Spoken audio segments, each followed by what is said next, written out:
देवाला धन्यवाद देतो। आज पुन्हा एकदा आम्ही या प्रभूच्या वारी त्याच्या मंदिरामधून देवाचा वचन ऐकत आहोत।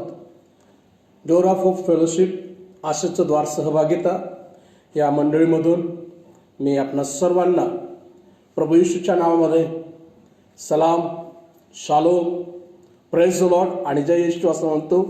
आणि प्रियांनो, आज आम्ही देवाच्या वचनामध्ये थोडा वेळ मनन आणि चिंतन करणार आहोत। आज विशेष करून मी तुमच्याशी बोलत असताना प्रभू येशू ख्रिस्त वधस्तंभावर जाण्या अगोदर जो त्याचा शेवटचा सप्ताह होता देहामध्ये या भूतलावर असताना त्या सप्ताहाबद्दल बोलणार आहे। आणि ह्या शेवटच्या आठवड्यामध्ये प्रभू येशूच्या ज्या पाऊलखुणा आहेत त्याबद्दल आम्ही या येणाऱ्या 3-4 रविवार आम्ही अभ्यास करणार आहोत। माझ्या प्रियांनो, देवाचं वचन आम्ही शिकत आहोत। मागील रविवारी आपण अभ्यास केला की प्रभू येशूनं पेत्राच्या सासूला बरं केलं। आणि आज आम्ही मत्ती सुवर्तमान 21वा अध्याय आणि त्यामधून आम्ही काही वचनं 12 वचनापासून तर 14 वचनापर्यंत आपण अभ्यास करणार आहोत। आणि आज प्रभू परमेश्वर त्याच्या आत्म्याच्याद्वारे आमच्याशी बोलत आहे, आम्ही ऐकणार आहोत। आणि आज तीच प्रार्थना करूया जी शमूएल संदेशानं देवाकडे केली होती की हे परमेश्वरा बोल, तुझा दास व तुझी दासी ऐकत आहे। आज आम्ही त्या नम्र अंतकरणाने प्रभूच्या चरणाजवळ येऊया आणि आपल्या स्वतःला समर्पण करूया।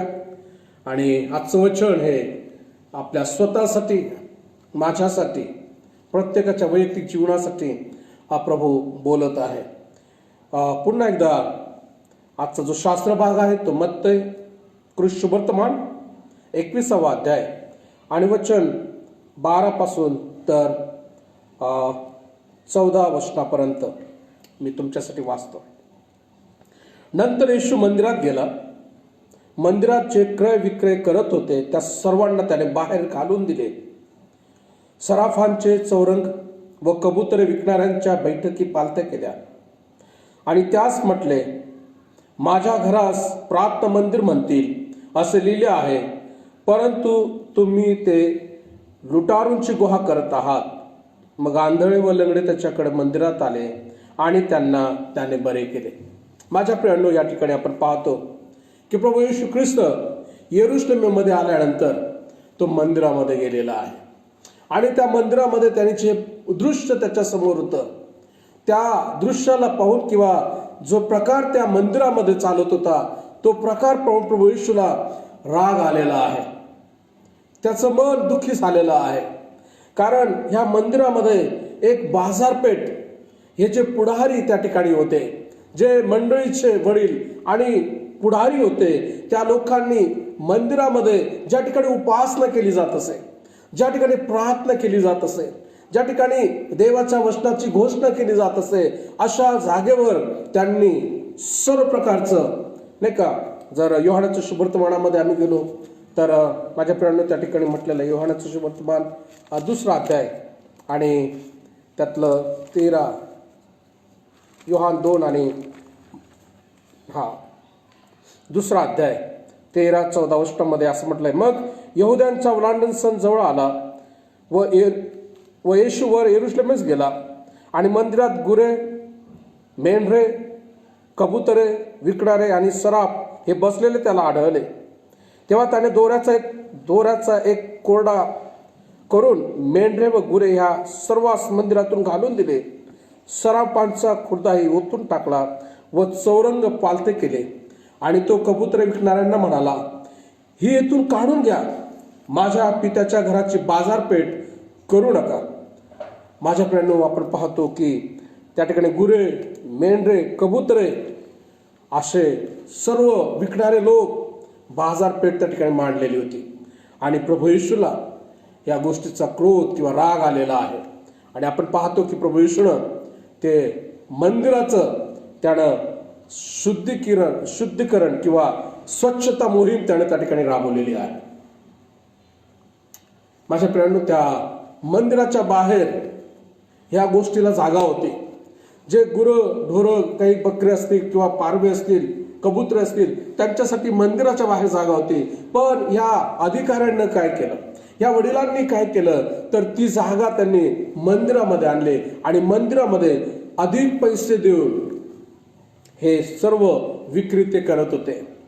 आणि सर्व जी लूट आहे, जे अधिक पैसा आहे, जसा एखादा चोर किंवा लुटारू त्यांचं सर्व नाही का लूट ते एखाद्या गुहेमध्ये लपवतात, त्या प्रकारे मंदिराचं स्वरूप ह्या सर्व हे जे मंदिराचे प्रमुख आहेत, पुढारी आहेत, वडील आहेत, या लोकांनी त्या ठिकाणी केलेलं आपण पाहतो. आणि प्रभू येशूला राग आला. ते पाहून प्रभू येशूचा आवेश, ज्या मंदिराबद्दल, ज्या पित्याच्या घराबद्दल त्याला आवेश होता, माझ्या प्रेमानो त्या ठिकाणी आपण पाहतो तो बाहेर उफाळून आलेला आपण पाहतो.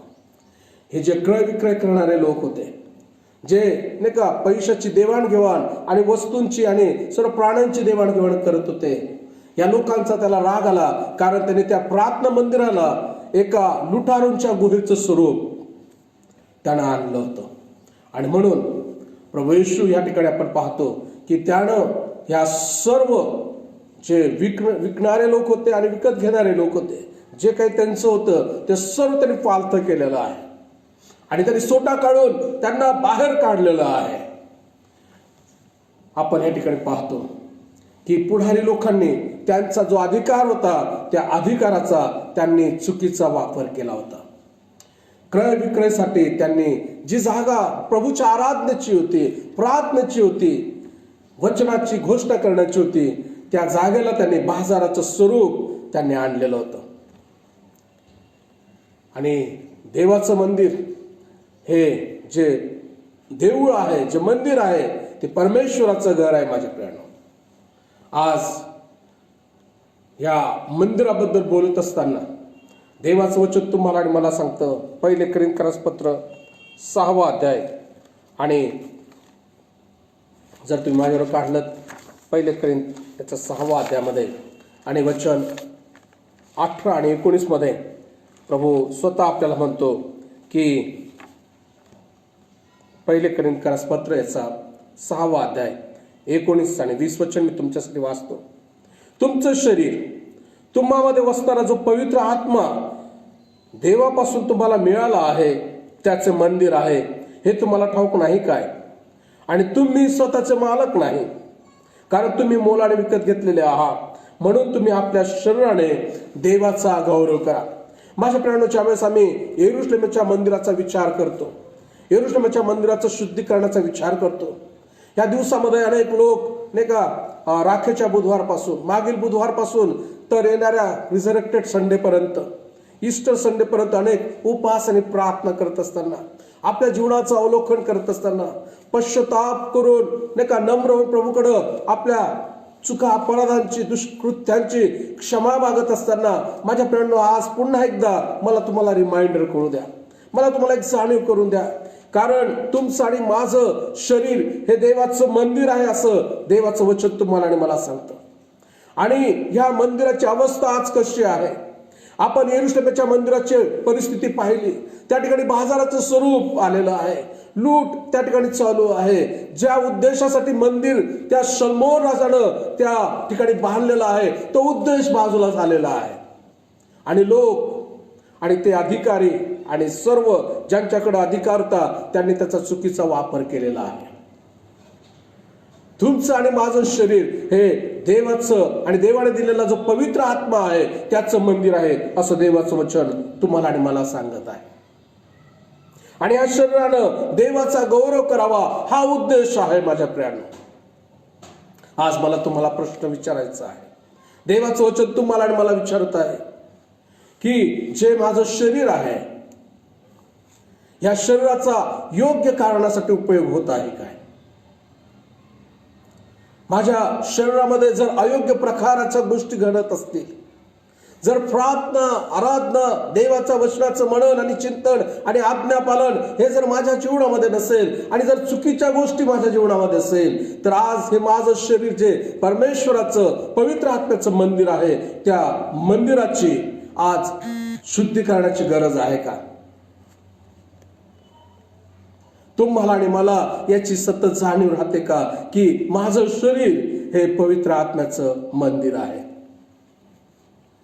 माझ्या प्रियांनो, ज्या प्रकारे त्या यरूशलेमच्या मंदिरामध्ये उपासना, प्रार्थना, देवाचं वचन आणि सहभागिता यासाठी त्या मंदिराचा उपयोग केला पाहिजे, परंतु चुकीच्या गोष्टी त्या ठिकाणी केल्या गेल्यात.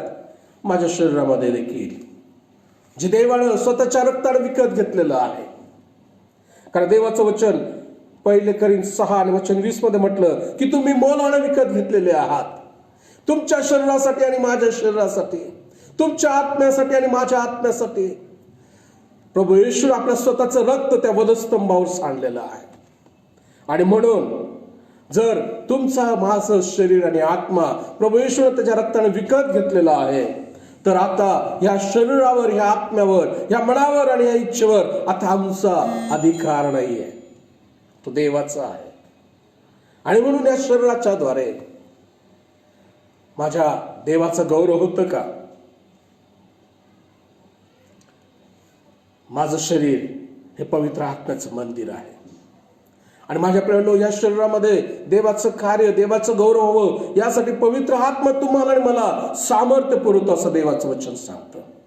इफिस 6 आणि इफिस 3 आणि वचन 16 मध्ये तो तुम्हाला सर्व पापावर विजय मिळवण्यासाठी सर्व प्रकारे तो सामर्थ्य पुरवतो. माझ्या प्रियांनो, 1 कोरिंथ 3, 16 आणि 17 मध्ये देवाचं वचन तुम्हाला आणि मला सांगतं की तुम्ही देवाचे मंदिर आहात आणि तुमच्यामध्ये देवाचा आत्मा वास करतो, हे तुम्हाला ठाऊक नाही काय? जर कोणी देवाच्या मंदिराचा नाश करतो तर देव त्याचा नाश करेल, कारण देवाचे मंदिर पवित्र आहे, तेच तुम्ही आणि मी आहोत. हालेलुया. आणि म्हणून माझ्या प्रियांनो, तुमचं शरीर आणि माझं शरीर हे देवाचं, त्याच्या पवित्र आत्म्याचं राहण्याचं ठिकाण आहे. आणि म्हणून या शरीराच्या द्वारे आम्ही काय केलं पाहिजे, तर देवाचं वचन रोमकराच्या पत्रामध्ये आम्हाला शिकवतं. रोम 12 आणि वचन 1 आणि 2 मध्ये आपण मागील महिन्यामध्ये याचा अभ्यास केला होता. माझ्या प्रियांनो, रोमकराचं पत्र 12वा अध्याय आणि वचन 1 आणि 2 मध्ये, बंधुजनो, मी तुम्हाला देवाच्या करुणेमुळे विनंती करतो की तुम्ही आपली शरीरे जिवंत, पवित्र व देवाला ग्रहणीय यज्ञ म्हणून समर्पण करावीत. ही तुमची आध्यात्मिक सेवा आहे.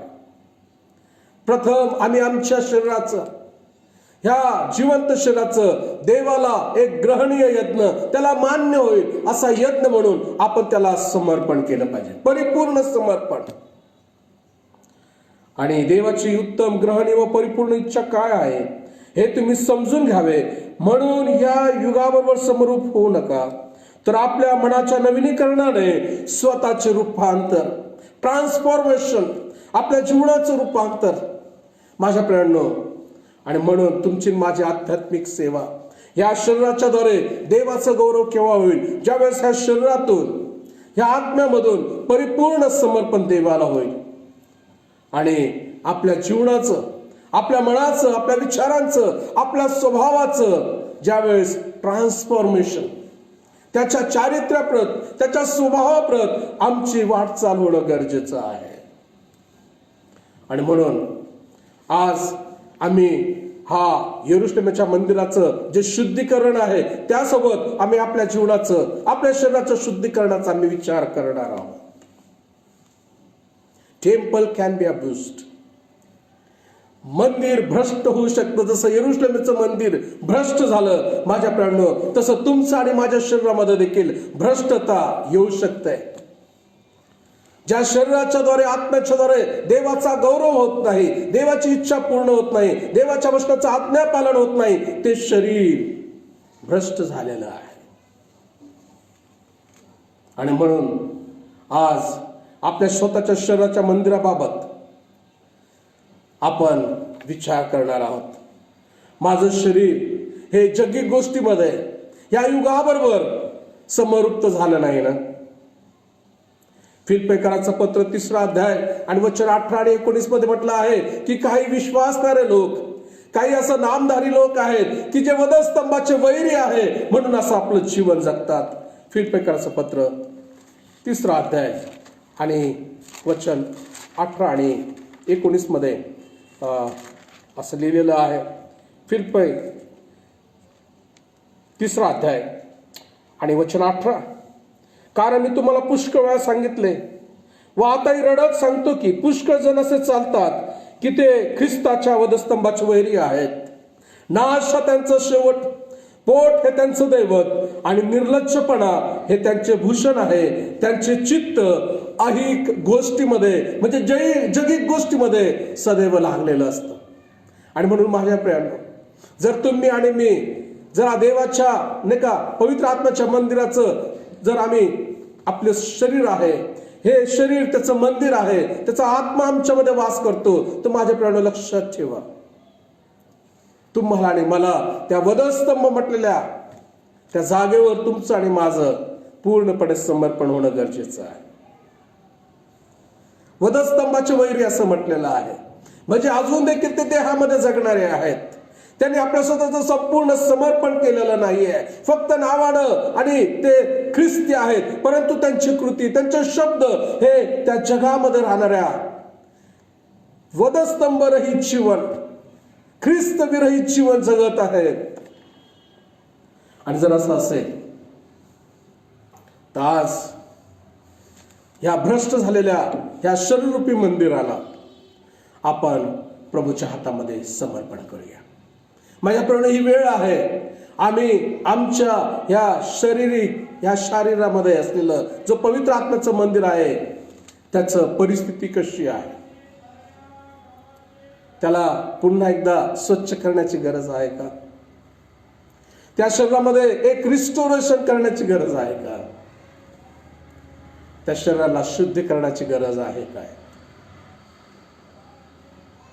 आणि त्याच्यासाठी एकच असं औषध आहे की जे रामबाण आहे. आणि 1 योहान 1 आणि वचन 7 मध्ये म्हणतं की प्रभू येशूचे रक्त आम्हाला सर्व पापापासून शुद्ध आणि पवित्र करतं. हालेलुया. माझ्या प्रियांनो, त्या यरुशलेमच्या मंदिराला स्वच्छ करण्यासाठी, शुद्ध करण्यासाठी प्रभू येशूला सोटा वापरावा लागला, कठीण शब्द वापरावा लागलेत. पण त्या वधस्तंभावर त्याने जो एक्सचेंज केलेला आहे, त्याने जे तुमचं आणि माझं पाप आपल्या स्वतःवर घेतलेलं आहे, त्या सामर्थ्यामध्ये प्रभू येशूचं रक्त तुम्हाला आणि मला या सर्व जगाच्या शुद्धतेपासून, सर्व दुष्कर्मापासून, सर्व अपराधापासून, सर्व चुकीच्या गोष्टीपासून तुम्हाला आणि मला क्षमा करण्यासाठी, तुमचं आणि माझे जे पवित्र आत्म्याचं मंदिर आहे हे शुद्ध करण्यासाठी तो समर्थ आहे. He is expert. आणि तो आम्हाला फक्त बाहेरून नाही, पण तो आम्हाला आतून स्वच्छ आणि शुद्ध आणि पवित्र करतो. माझ्या प्रियांनो, त्याचे रक्त आम्हाला सर्व पापापासून शुद्ध करण्यासाठी समर्थ आहे. आणि म्हणून आज या यरुशलेमाच्या मंदिराची शुद्धीकरणाची प्रक्रिया पाहत असताना आपण आपल्या जीवनाचं आत्मपरीक्षण करूया. प्रभूकडे आपण जाऊया. माझ्या प्रियांनो, प्रत्येकाला आपल्या जीवनामध्ये प्रत्येकाला कळतं की आपण प्रभूच्या मध्ये चालत आहोत किंवा नाही. आमच्या शरीराच्या द्वारे, आमच्या शब्दाच्या द्वारे देवाचा गौरव होत आहे किंवा नाही.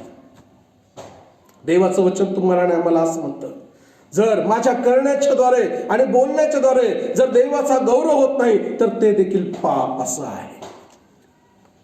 आणि म्हणून माझ्या प्रियांनो, आज आम्ही आपले अंतःकरण परमेश्वराकडे आणूया आणि प्रभूला म्हणूया, प्रभू, हे माझं जे शरीर, जे तुझं पवित्र आत्म्याचं मंदिर आहे, या मंदिरामध्ये मला शुद्धीकरणाची गरज आहे. पश्चातापाच्या हृदयानं, नम्रतेच्या हृदयानं आपण त्याच्याकडे जाऊया. माझ्या प्रियांनो, 2 कोरिंथ 6 आणि वचन 16 मध्ये देवाचं वचन असं म्हणतं की देवाच्या मंदिराचा मूर्तीबरोबर मेळ कसा बसणार? आपण तर जिवंत देवाचे मंदिर आहोत. देवाने असे म्हटले आहे की मी त्यांच्यामध्ये वास करून राहीन, मी त्यांचा देव होईल व ते माझे लोक होतील. हालेलुया. तो आमच्या शरीरामध्ये, आमच्या अंतःकरणामध्ये तो वास करण्यासाठी, राहण्यासाठी माझ्या प्रियांनो तो आतुर आहे. 7 अध्याय 2 कोरिंथ 7 आणि वचन 1. या ठिकाणी असं म्हटलं, तेव्हा प्रियजनो आपणाला या गोष्ट मिळाली आहे, म्हणून देहाच्या व आत्म्याच्या सर्व अशुद्धतेपासून आपण स्वतःला शुद्ध करू आणि देवाचे भय बाळगून पावित्र्याला पूर्णता आणू. हालेलुया. माझ्या प्रियांनो, आज आम्ही या प्रभूच्या वारी उपवास आणि प्रार्थनेमध्ये असताना आपल्या अंतःकरणाचं अवलोकन करूया, आपल्या जीवनाचं अवलोकन करूया, आत्मपरीक्षण करूया आणि प्रभूला आपण म्हणूया, प्रभू आज हे माझं शरीर जे तुझं पवित्र आत्म्याचं मंदिर आहे, याला पुन्हा एकदा शुद्धीकरणाची गरज आहे. आणि हे शुद्धीकरण फक्त केवळ तुझ्या रक्तानं आमच्या सर्व पाप शाप चुका अपराधांची आम्हाला क्षमा होते. आणि म्हणून माझ्या प्रियांनो, या संदेशाची समाप्त करण्या एक 2-3 प्रश्न आज मी तुमच्या समोर ठेवतो आणि नंतर आपण प्रार्थनेमध्ये जाणार आहोत. माझ्या शरीरामध्ये पवित्र आत्मा वस्ती करतो याची मला जाणीव आहे का? माझ्या शरीरामधून, जीवनामधून देवाचं गौरव होतं, या शरीरामधून प्रार्थना, आराधना, देवाचं वचनाची मनन आणि चिंतन आणि आचरण होतं का? आणि जर नाही तर माझ्या ह्या शरीर म्हटलेल्या ह्या मंदिराला शुद्धीकरणाची गरज आहे का? आपण नम्र होऊया, प्रभूकडे जाऊया. माझ्या प्रियांनो, त्याला तुटलेलं अंतःकरण, भग्न आणि अनुतप्त हृदयाचा तो सन्मान करतो, तो लीनांवर कृपा करतो. देवाचं वचन म्हणतं की जर तुम्ही आपली पापे पदरी घेतली तर तो विश्वासू आणि न्यायी आहे, तो तुमच्या सर्व अधर्मापासून, अशुद्धतेमधून तुम्हाला तो शुद्ध आणि पवित्र करण्यासाठी विश्वासू आहे. चला आपण प्रभूकडे जाऊया, त्याच्या चरणाजवळ जाऊया, स्वतःला नम्र करूया आणि आपले पाप शाप चुका अपराध, आपले सर्व दुष्कर्म आपण कबूल करूया. माझ्या प्रियांनो, स्वर्गीय बापा, प्रभू येशूच्या नावामध्ये आम्ही तुझे मनापासून आभार मानतो, धन्यवाद देतो.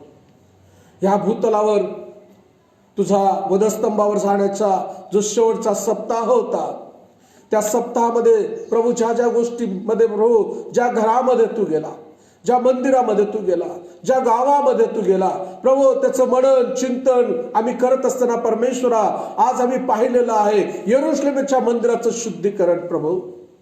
आणि माझ्या देवा, आमचं शरीर हे तुझ्या पवित्र आत्म्याचं मंदिर आहे आणि आमच्या शरीराला देखील प्रभू शुद्धतेची, शुद्धीकरणाची, स्वच्छतेची गरज आहे माझ्या देवा.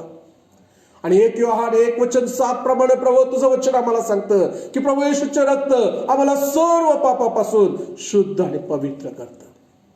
प्रभू, आम्ही आमचे पाप, आमचे दुष्कर्म, आमचे बापा जाणून बुजून झालेले सर्व अपराध, शब्दाद्वारे, कृतीद्वारे, पाहण्याद्वारे, विचाराद्वारे, प्रभू या सर्व गोष्टींची आम्ही कबुली देतो माझ्या देवा.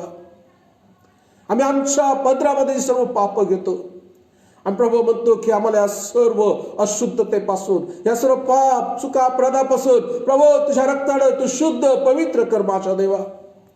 आणि तुला आवडेल, तुला शोभेल आणि तुझ्या नावाचा गौरव होईल असं जीवन आमच्यामध्ये तू तयार कर माझ्या बापा. धन्यवाद देतो, तुझी स्तुती करतो. हे वचन जे जे ऐकत आहे, ऐकणार आहेत, त्या प्रत्येकाच्या मस्तकावर आपले हात ठेव आणि त्यांना आशीर्वादित कर. आणि पुन्हा एकदा पश्चातापाचं हृदय माझ्या देवा, नम्रतेचं हृदय माझ्या देवा, प्रभू तुझं वचन तर जो आपले पाप कबूल करून सोडून देतो त्याचवर दया होते. हालेलुया. धन्यवाद देतो, तुझी स्तुती करतो. तो आम्हाला क्षमा करण्यासाठी, आम्हाला पापापासून दूर राहण्यासाठी पवित्र आत्मा तो आम्हाला सामर्थ्य पुरवतोस. आभार मानतो, धन्यवाद देतो. मान सन्मान गौरव तुझा आणि तुला देत येशू आमचा प्रभू आणि तारणारा याच्याद्वारे प्रार्थना करतो म्हणून तो आहे. Amen, amen. May God bless you. देवबाप तुम्हाला आशीर्वाद देव. पुन्हा एकदा आशाचं द्वार सहभागिता डोअर ऑफ होप फेलोशिप या मंडळीमधून सर्व मंडळीला, माझे सर्व मित्र आणि प्रिय नातेवाईक, तुम्हा सगळ्यांना प्रेज द लॉर्ड, शालोम आणि जय येशू म्हणतो. पुढच्या रविवारी बरोबर 11 वाजता आपण पुन्हा एकदा देवाच्या वचनाच्या सहभागितेसाठी एकत्र येऊया. मे गॉड ब्लेस यू.